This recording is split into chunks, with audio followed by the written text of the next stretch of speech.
जी दोस्तों नमस्कार, स्वागत है आपका हमारे इस चैनल में। कौन बनेगा देश का अगला प्रधानमंत्री? महासर्वे ओपिनियन पोल के अनुसार जनता ने अपना राय बता दिया है। क्या दोस्तों इस बार लगातार तीसरी बार भारत के प्रधानमंत्री बनेंगे मोदी जी? या दोस्तों इस बार नया परिवर्तन होने वाला है, देश को नया प्रधानमंत्री मिलने वाला है? इंडिया गठबंधन की तरफ से राहुल गांधी को फाइनल कर दिया गया है। तो क्या दोस्तों राहुल गांधी प्रधानमंत्री बन सकते हैं? जनता ने अपना फैसला सुना दिया है। आगे वीडियो में बताते हैं हर राज्य का महासर्वे ओपिनियन पोल। उससे पहले अगर आप चैनल पर नए आए हैं तो चैनल को सब्सक्राइब कर लीजिए।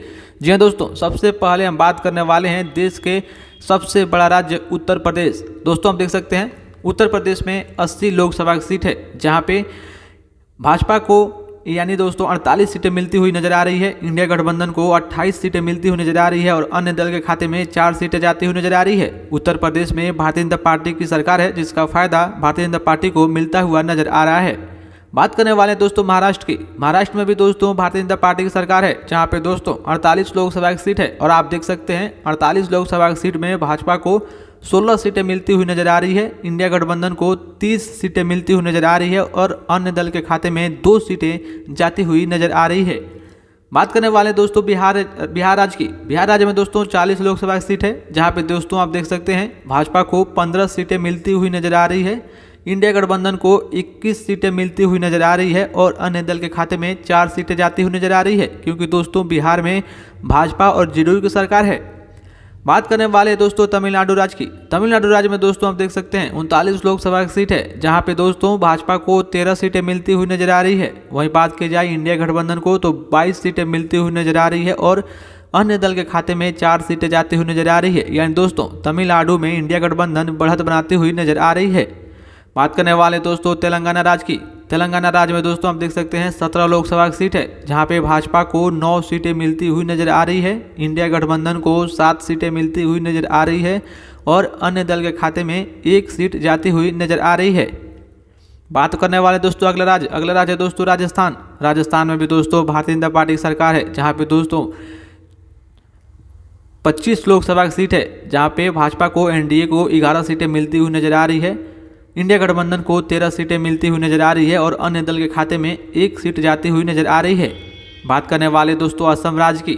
असम राज्य में दोस्तों 14 लोकसभा की सीट है, जहां पे भाजपा को 6 सीटें मिलती हुई नजर आ रही है। इंडिया गठबंधन को 8 सीटें मिलती हुई नजर आ रही है और अन्य दल के खाते में 1 सीटें जाती हुई नजर आ रही है। यानी दोस्तों साफ तौर पर असम में भी इंडिया गठबंधन लीड करती हुई नजर आ रही है। बात करने वाले दोस्तों पश्चिम बंगाल की। पश्चिम बंगाल में दोस्तों आप देख सकते हैं वहाँ पे टोटल 42 लोकसभा की सीट है, जहाँ पे दोस्तों भाजपा को मात्र 10 सीटें मिलती हुई नजर आ रही है। इंडिया गठबंधन को 29 सीटें मिलती हुई नजर आ रही है और अन्य दल के खाते में 3 सीटें जाती हुई नजर आ रही है, क्योंकि दोस्तों वहाँ पे ममता बनर्जी की सरकार है और ममता बनर्जी इंडिया गठबंधन से अलग हो चुकी हैं। लेकिन ऐसा बताया जा रहा है कि इंडिया गठबंधन में फिर से ममता बनर्जी की वापसी हो सकती है।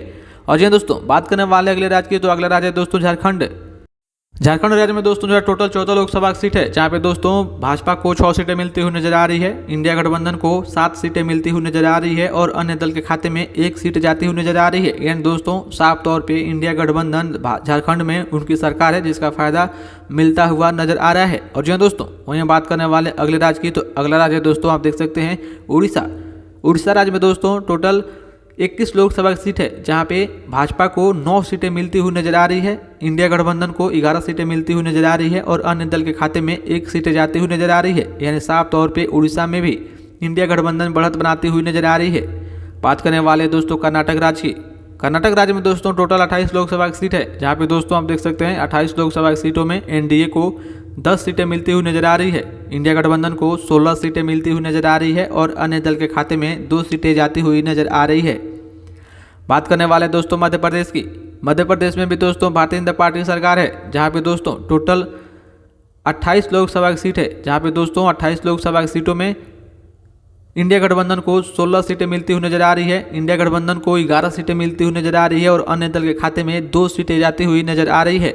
वहीं दोस्तों बात करने वाले हैं छत्तीसगढ़ राज्य की, जहाँ पे दोस्तों 11 लोकसभा की सीट है, जहाँ पे भाजपा को छत्तीसगढ़ में 11 लोकसभा की सीटों में 3 सीटें मिलती हुई नजर आ रही है। इंडिया गठबंधन के खाते में 6 सीटें जाती हुई नजर आ रही है और अन्य दल के खाते में 2 सीटें जाती हुई नजर आ रही है।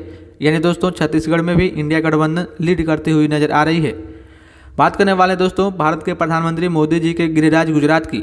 गुजरात में दोस्तों टोटल 26 लोकसभा की सीट है, जहां पे भाजपा को 14 सीटें मिलती हुई नजर आ रही है। इंडिया गठबंधन को 11 सीटें मिलती हुई नजर आ रही है। अन्य दल के खाते में 1 सीटें जाती हुई नजर आ रही है, यानी गुजरात में एनडीए आगे है। बात करने वाले दोस्तों दिल्ली की, देश की राजधानी दिल्ली में दोस्तों टोटल मात्र 6 लोकसभा की सीट है, जहां पे दोस्तों आप देख सकते हैं भाजपा को मात्र 3 सीटें मिलती हुई नजर आ रही है। इंडिया गठबंधन को 4 सीटें मिलती हुई नजर आ रही है।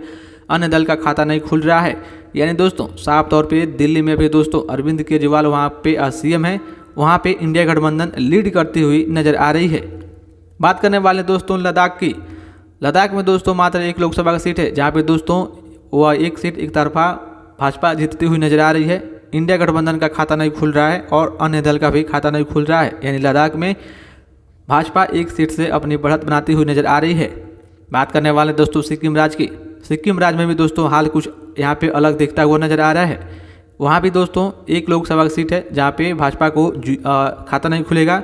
इंडिया गठबंधन एक सीट जीत रही है और अन्य दल का भी खाता नहीं खुलेगा। यानी दोस्तों महासर्वे ओपिनियन पोल के अनुसार इस बार दोस्तों भारत के माननीय प्रधानमंत्री मोदी जी को अगर कोई टक्कर देता हुआ नजर आ रहा है तो वह है राहुल गांधी, क्योंकि दोस्तों भारत जोड़ो यात्रा के बाद से राहुल गांधी की छवि में काफ़ी ज़्यादा सुधार देखने को मिल रही है और कहीं न कहीं राहुल गांधी एक विपक्ष के तौर पे मोदी जी की मुश्किलें बढ़ाते हुए नजर आ रहे हैं। तो दोस्तों आप किसे भारत का अगला प्रधानमंत्री देखते हैं, भारत के प्रधानमंत्री मोदी या राहुल गांधी? नीचे कमेंट बॉक्स में बताइए।